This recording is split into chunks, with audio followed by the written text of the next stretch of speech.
Welcome to Jelly Trumpet! Welcome to Jelly Trumpet, making you more creative. Tips, tricks and ideas for expanding your imagination. Just a moment. What is it, Mr. B? I need to close the window. Oh, because of the possible noise? No, we've had a problem with squirrels. Pesky little things, aren't they? Yeah, they've taken to being very judgmental about the music on the show. How so? We better start again, Jim. Welcome to Jelly Trumpet. Making you more creative. Tips, tricks and ideas for expanding your imagination. What was that? Oh, the squirrels like the drum kit. Can you get them out? Well, usually I let them have their solo. Mr. B? Mr. B? Mr. B? Yes, Jim? No more squirrel drum solos. OK, I'll get the cat. Thank you, Mr. B. Today we're in St Albans, Hertfordshire. If you know St Albans, we're in the Roman theatre of Verulamium. The place is packed with sunbathers. Ahem. What is it, Mr. B? There aren't sunbathers. Oh, I see. Just another day in St Albans. Mr. B, the button.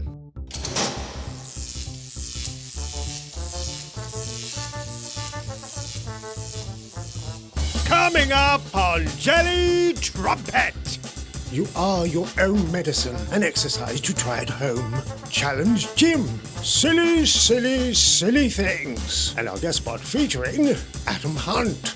Sponsored by Conversion Detectives, the really creative digital marketing agency. Search Conversion Detectives. You are your own medicine. So, we talked about this in the last episode. You are your own medicine. It's about keeping a journal, keeping a record of your creative projects so you learn how you work and accelerate your creativity. Write up each creative session you have on a device or in a book. And we're going to keep coming back to it. As I say, this is the single most powerful action you can take to expanding your creative being. So this is about finding your own way of working. I started using this idea years ago for writing scripts for TV competitions and plays. And that idea is the humble index card. So I use one index card per scene for a TV script or a play. And this is for mapping. This is after collecting some ideas, some of the story, perhaps the ending, some character notes and more. So on one side of that card, I write what happens only, just the bare facts. Character goes into the lounge, he meets a friend, they have a cup of coffee. I might give the scene a name at that stage, but I'll put it in pencil because I could change it. So as I work on the script, I'll write ideas on the other side, just a collection point really. Because when you map out a creative project like this, you can be ruthless. What happens if I take this scene index card away? Does the plot still make sense? Going back to You Are Your Own Medicine, your creativity journal, I give each entry in my medicine diary a mark from 1 to 5, and how successful each is in terms of helping me write, so I can quickly look for the best things to try. Some tips or tools or notes will get repeated, some not used for years, and some others never again, because I've learnt something. Here's an entry I made while writing this trilogy of plays based on movie genres. One thing I found important is to let the first thought come, but not be attached to it. Think beyond the first thought. Now as I write, I relax, and more possibilities come to me. Simple, eh? Now, this was a while ago, but I can go back to entries like this that help me create. It's also very important when you get stuck. You have a way of getting unstuck. Not long ago, I finished the third play in this trilogy, based on the movie genres, and the third play had a disaster movie vibe. It was set on an upturned cruise liner during a zombie apocalypse in the Caribbean, and it features two groups who are smuggling gold bullion, plus other things like chimps that are trained as assassins by the FBI. Anyway, I got to a point where the different groups had to escape over this yawning chasm, and I wanted to use something simple to make the scene funny, and so I decided on a simple wood plank. But the performers in this play all played a variety of other different characters, so I kept trying to work out which characters could meet which other characters. I spent many Saturdays, my writing day, trying to find that out. Then I realised from looking at my medicine I was asking the wrong question. The question should have been simple. How can I make this scene with a plank funny? Oh, Jim. As soon as I had that, the scene was written. Takeaway? If you're stuck on a project, are you asking the right questions? Mr. B? Mr. B? Yes, Jim. I'm waving the red flag. Yes. Well, we agreed. The red flag means start an argument. No, it doesn't. Yes, it does. No, it doesn't. Yes, it does. Sorry, I thought I'd got rid of all the squirrels. And now, challenge at home. So try this at home. How do you go about finding a way of working, of being creative? You collect tools. Some will work often, some less often. There isn't a process for creativity. It's not linear. You could look at creativity as having the universe in your head. And you can pop from one planet to another planet on different planes for different ideas or different tools. What if? This is such a simple tool for any creative person. You can use it in business as well. It's so simple, so effective, and it's possibly the two most powerful creative words you can use. You're probably asking this anyway, but you can formalise its use. Ask yourself, what if? Now that's half of this technique. The other half is to combine it with setting a quota. So you need ideas. Ask yourself, what if? But not 5 or 10 times, but 50 or 100 times. It's mad. It's mad in a very special way. You'll get some good ideas in the first few goes. Then the ideas become silly, ridiculous, even banal, but you keep going. And when you look back, you'll find a handful that have potential, but you wouldn't have had them without setting that quota. Now, take your top 5 ideas and expand them. Which ones have the most energy? To make this technique even more powerful, set a time limit. Time discipline is another element to creativity, and we'll chat about it in further episodes. It works especially well with performers doing group exercises. Why? Well, you cut through the conscious mind and you hit ground zero, the unconscious, where you are free, alive and spontaneous. Takeaway from this: generate more ideas than you think you need.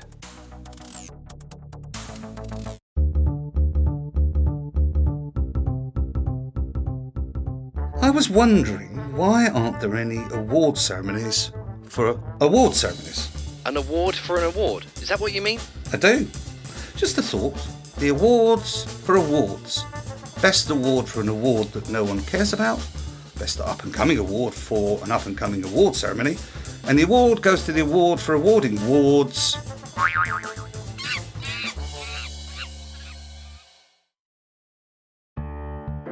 Creative heroes.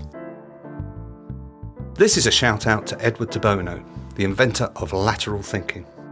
Now, I remember years ago going to check out schools for my daughter, and we walked down the corridor of this school in Welwyn Garden City. And on the walls, the children had made posters for Edward de Bono's 6 thinking hats. He's a hero of mine because of this simple tool for moving between different forms of thinking. I thought thinking was just, thinking. So each hat is a different colour, and you metaphorically put them on to change your style of thinking. And that was an eye-opener for my creative world. So the different hat colours and their particular form of thinking are blue, the big picture, think blue sky; white, just facts and information, data, whatever you think; red, all about your feelings and emotions; black, that's critical judgment; yellow, always being positive; and then there's green, new ideas, creativity. Yeah, it is a formal process, but isn't it smart? I mean, you can see with these hats how your thinking comes in many forms. Edward de Bono is from Malta, a psychologist, an author, and a thinker about thinking. Do check out his books, like How to Have Creative Ideas, 62 Exercises to Develop the Mind. That's a goodie. Pick the ones that work for you and add them to your medicine journal, your toolkit.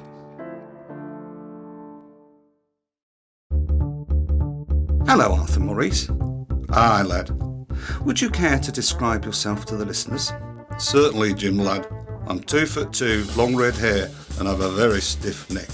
And you are? A butcher by trade, a ventriloquist dummy by design. I'm here to keep you and Mr. B on the straight and narrow so you don't get above thyself. I've seen it before, talking about creativity and saying nout. People want action, thou knows. And not from just any stereotypical mechanism. You haven't thought this through, have you, lad? I think I have, Arthur Morris. I've created you. Oh, I see what they means. Carry on. Just going to pop out for a tobacco latte.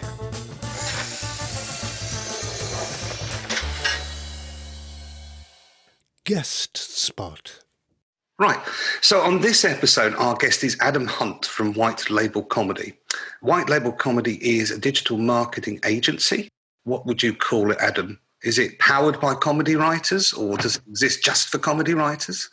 No, yeah, so we are very much powered by a hive mind of comedy writers. I think, we deliver all of the things you'd expect any kind of marketing agency, any kind of creative agency to deliver, but our key differentiator is that every single one of those things has had the work of TV's best comedy writers go into them before they end up on the client's desk. Can you tell us any of your current projects that you're working on and how you work with a client?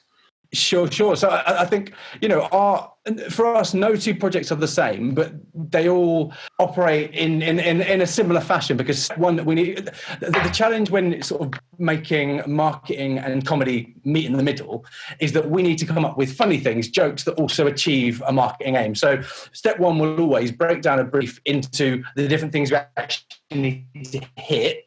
Then we give that to our comedy writers as sort of buckets of them to throw jokes and ideas in. And then at the other end, one of our copywriters will take the best of those jokes and ideas and then arrange them into a piece of content that works for the client. We've got one particular client who's a software as a service company who we're helping them make their Meet the Team video much more fun and much more engaging. So we've taken their sort of pre-interviews with their team and we've turned that into about 150 different ideas for visual gags they could layer on top of those interviews once they shoot them. And so that's sitting on their desk. We're also, for that same company, we've just started to take over their Twitter. So we're doing I'll be briefing the writers later today on some tweets for them. But it's always varied, but always, regardless, step one, work out what we need to say from a marketing perspective. Then step two, brief that into the writers, and step three, knock it into shape so it hasn't, because writers have a habit of going their own way. So it's you need to knock it back into shape at the end. How can you assess how successful the campaign has been? Well, when it comes to social, I think obviously it's really simple. It's all about engagement. It's all about more likes, more comments, more shares. When we start working with a new client, one of the first things I'll do is go through their last month or their last week of social posts and just put together a spreadsheet of the results they're getting. So I've got my own verified stats, and then we look to beat them, and it's generally pretty easy to beat them because when we're called in, generally it's with companies that aren't yet really sure what to do on social at all. So, the second you start relating to an audience with a sense of humour, it goes crazy. When it comes to, like I mentioned, the sort of the employer brand, meet the team piece, it's, success is, for me, success is measured in how much the client likes our work, because for them, they have their own metrics that are just too far out of reach for us. To engage with. So it's to me, the main thing is if our client goes, I love this and I agree that it's going to help us achieve our aims, then that's kind of me bowled over until they let me know how it actually performed in the wild. Now we're going to take a little divergence and say, because you're a creative man and you run a creative agency, so what's the earliest memory of doing something that was creative? Do you remember that far back? Yeah, I do. I was thinking about this earlier, and the earliest memory I've got, I don't know if you would class it as creative, but I remember being sat on the floor was brown, and I had a copy of an old sort of Usborne picture book. I think it was the Romans, cartoons of the Romans. And bear in mind, I can't draw for anything, but I was copying the book onto paper. But the reason I was doing that wasn't because I wanted to be an artist. It was because I'd seen this book, well, this book's good, this book has value, someone bought this, I could do that. So I just genuinely believed I could make that. I was trying to make the same book. I was copying it, but it was, I think the reason that memory sticks out is that was my first memory of a moment where I thought I could do anything I want. It was the sort of the freedom to build anything. Something from nothing, Yeah, and I'm sure if I was a little older, I might have tried to put my own spin on it. But for me, just the process of making that thing that was there and trying to make my own version. Oh, that's interesting. Was probably enough, really. Because there are, there's loads of tools that I talk about within the podcast, and one of them is actually copying people's stuff. Because you can view something on screen and you can read the script, but it's very different from how it's written. So one of the examples I give is when I was writing sitcoms for competitions and I liked Blackadder. So I copied a whole episode out of Blackadder, and you learn how the writer spends their words. and what's going to come next. It's really interesting. And then I had 3 characters who were all pirates, and I transposed it onto this plot, this script. And I just learnt so much. I think copying is undervalued, word for word. In your field, which we would call, I suppose, digital marketing, etc., have you got any creative heroes? Do you know what? In the field itself, that my no individual heroes, but in terms of like a brand that for me does everything that I would like us to be doing for our clients, is Innocent Drinks. And like them for one big reason is, like for us, right? We technically we exist. We make jokes for our clients to share with their audience that make their audience love them, but they're not always jokes. They're just what we're really doing is we're using a sense of humour to engage with an audience, relate to them, and give them what they want to hear. And Innocent Smoothies, when the lockdown first began, every day they posted a tweet that just said, "This is your daily reminder of what day it is. Today is Wednesday." Now, that's not a joke, but it was the most popular. It was trending on Twitter every day because it's what their audience wanted. You know, you don't. I think they've always got a way of just nailing, you know, that they understand what people expect from them. There's always an innocent spin on anything, whether it's Game of Thrones or a piece of news. And I think I just really admire. I've got no idea what their internal team is like and how they do it. But I'd love to be a fly on that wall. Yeah, I love that. That's sort of they're true to their brand identity. Is really what you say there, aren't they? Can you say, or have you 3 things or more that help you be creative? What 3 things do you value about? I think definitely 3 things. 1, coffee, and I think, you know, without it's more of a placebo than anything else. But I need a cup of coffee. It's how I feel creative. 2, a blank page. I need a blank page, and in fact, I do different kinds of work on different sizes of paper. So thinking is done on A4, and organisation is done on A5, and I can't do it any other way. The other thing, I need a process. Even when trying to be creatively free, if I have a process, that creativity is much easier to marshal, if that makes sense. So I think I need to know how I'm going to get from A to B, or at least have a rough idea of it. Otherwise I'll just spin around in the middle, sort of thinking about how to start, and I'll get nowhere. I like the different sizes of paper. I think I've not come across that before. I mean, I like index cards for writing out scenes and stuff like that. So how do you work at producing original ideas for your work? I mean, what's your starting point? Well, I mean, you'll probably hear loads of people say this, but I don't believe there's an original. There isn't such thing as an original idea. For me, any idea is 2 other ideas mashed together in a way that makes something that feels new. And I think, you know, that's especially true.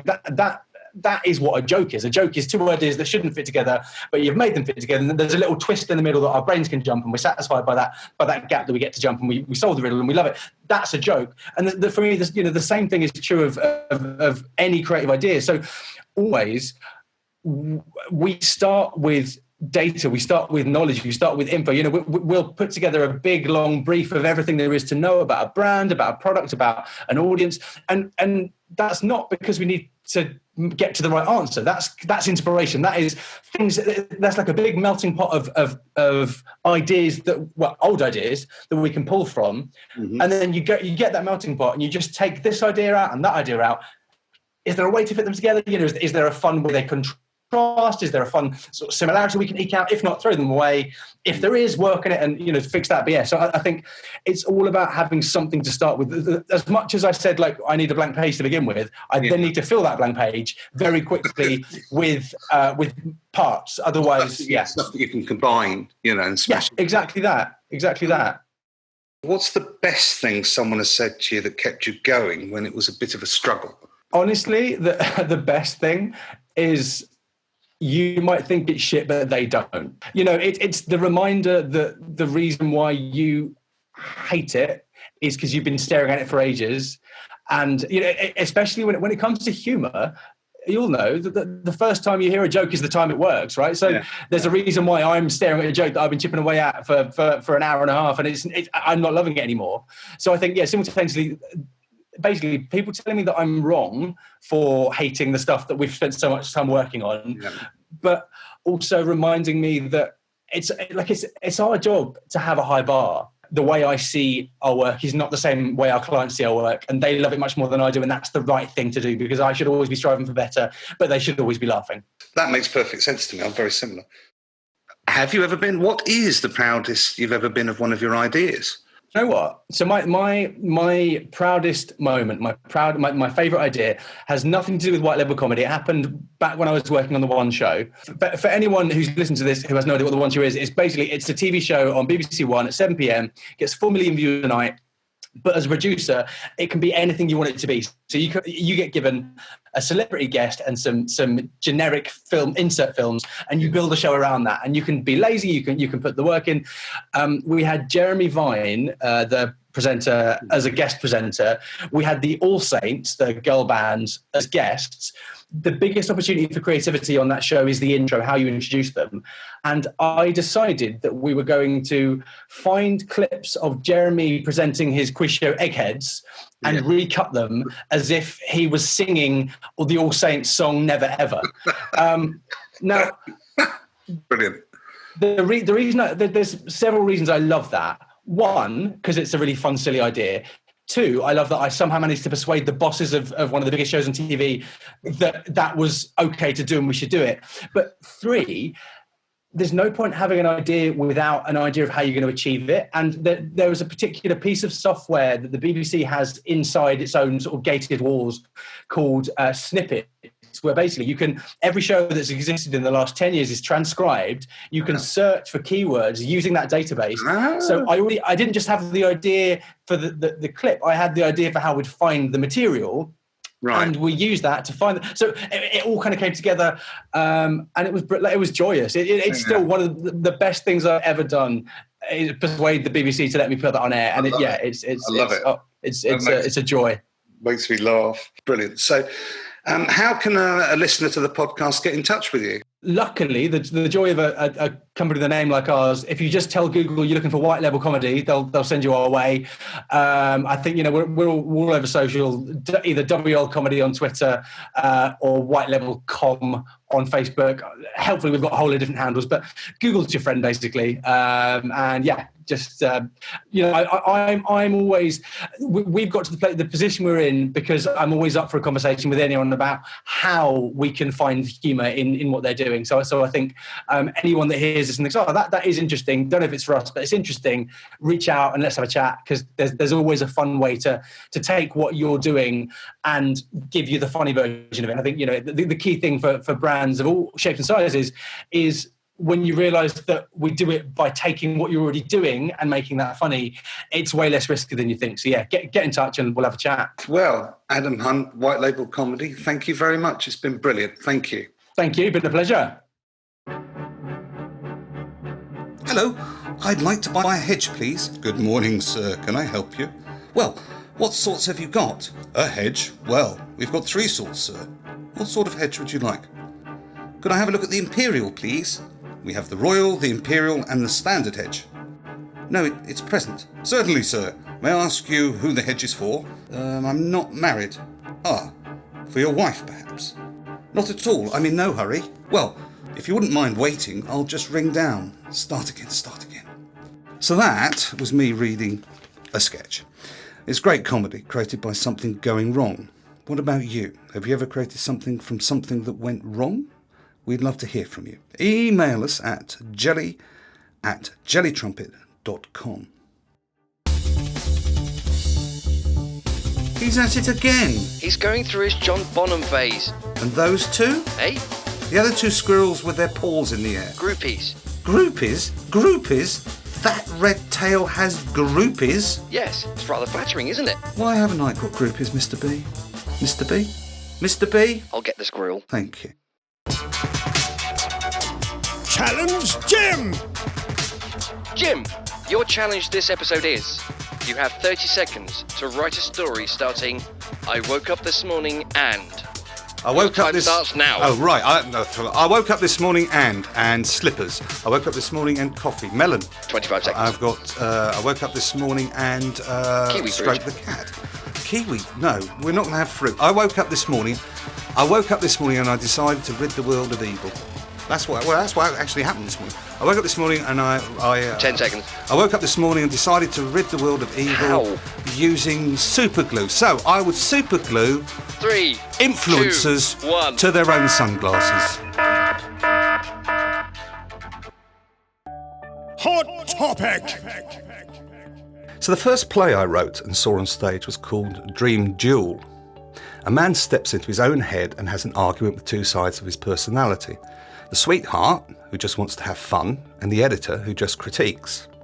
Simplistic idea, which I loved. When you get a simple idea, you love it, and it's going to give you energy as a writer. And it was a highly enjoyable experience because I had three performers, friends, who brought their ideas to the piece, and they made it funnier and they made it sadder. Cooperating with people isn't always easy when you're creating something from scratch. The second time I did a play, it was with another friend, and I didn't know how to say no. So the idea got diluted, and I must confess, this is a regret. I had to learn that lesson. Even working with friends, you have to keep the core of your idea and your vision under control. It's your idea, and others who are trying to be helpful can take it far away from what you saw in it at the start, and not for the better. I suppose it came about because I wasn't confident in my ability, and also because I usually listen more than I talk. Oh, and I do want people to like me. Now, still not easy, but I can explain this when a suggestion comes from a friend or acquaintance. I like it, but it doesn't fit with where this is going. So cooperate, but always own your own work.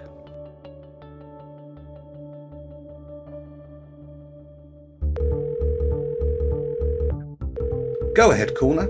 Is that Jim? Yes, it is. It's Henk Jim, remember? Professor of Liquid Creativity at the University of Groningen. Didn't you call in the last episode? That is correct. Why are you calling?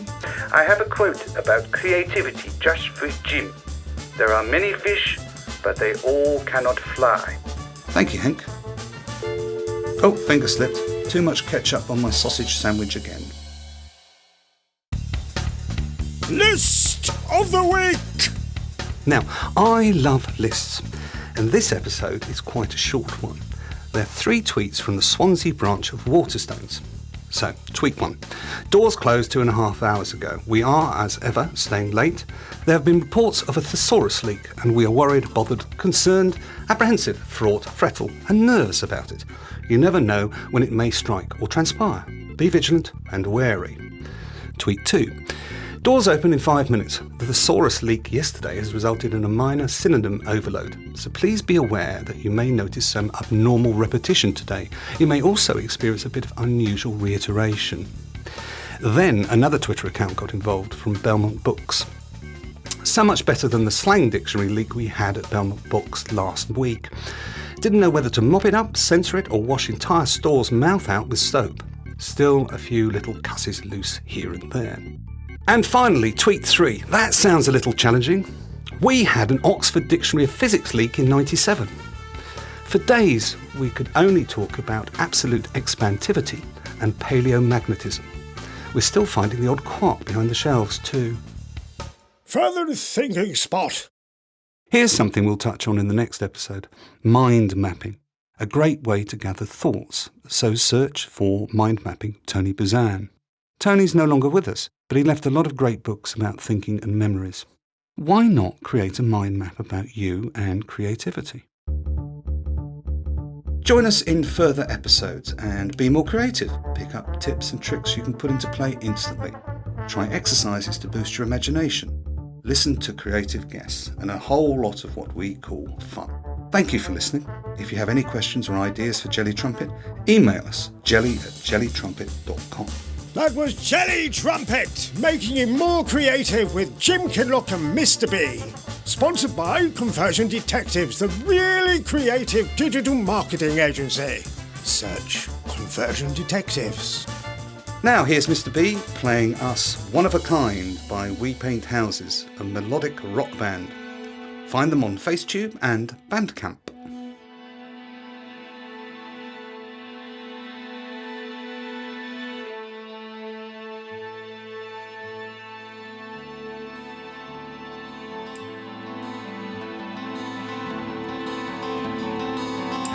She talks to herself, she only is her and there's nobody else. Yes, she is one of a kind, the whole world is in front of her, but she acts blind.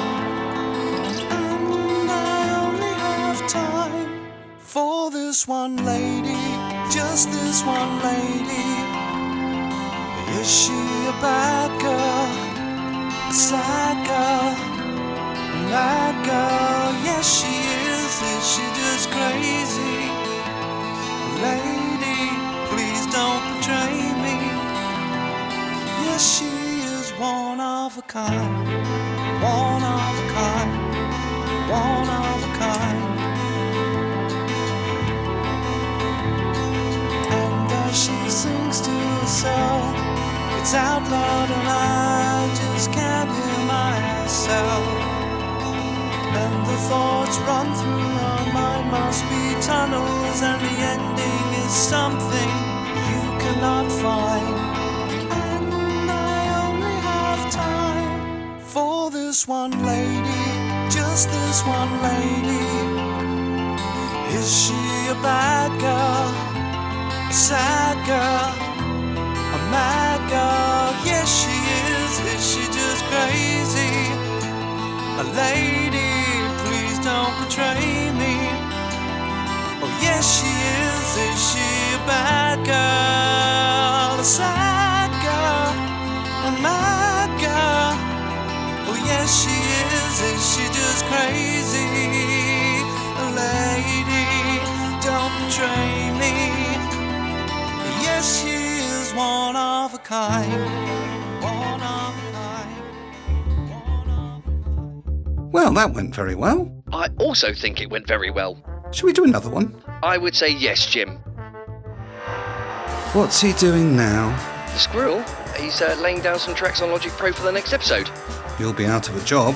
I think not, Jim. He can't make coffee. His paws are just so very tiny. Cute. Thank you. You're welcome.